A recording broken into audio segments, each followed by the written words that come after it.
জয়রাম, জয় গোবিন্দ। শ্রী শ্রী ঠাকুরের পাথরের পাত্রে ঘৃণা লাগে।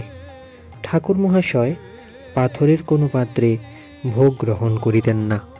সদানন্দ দাদা বলিলেন, পাথরের থালা, বাটি, গ্লাস ইত্যাদি প্রায়ই দেখিতাম। কোথাও ঠাকুরকে পাথরের পাত্রে আহার্য বস্তু দিলে তিনি বিন্দুমাত্র গ্রহণ করিতেন না। অন্তর আমার চোখে দৃষ্ট হয় নাই। পাথরের পাত্রে কিছু দিলে লক্ষ্য করিতাম ঠাকুর তাহা কেবলমাত্র স্পর্শ করিয়া শুধু বলিতেন যে, আপনারা প্রসাদ পান গিয়া। একদিন শ্রী শ্রী ঠাকুরকে উহার কারণ জিজ্ঞাসা করিলাম।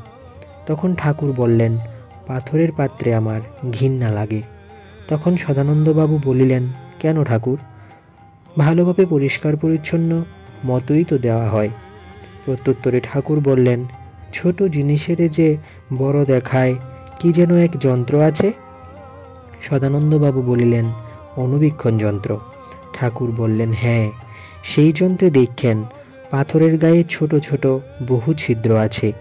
যতই ধুন না কেন ওই ছিদ্রে ছাই মাটি লাগিয়া থাকে, ময়লা যায় না সহজে। তখন সদানন্দবাবু ঠাকুরের সেই কথা অনুযায়ী অনুবীক্ষণ যন্ত্র দ্বারা পরীক্ষা করিয়া ঠাকুরের উক্তির যথার্থতা বুঝতে পারলেন। জয়রাম, জয় গোবিন্দ।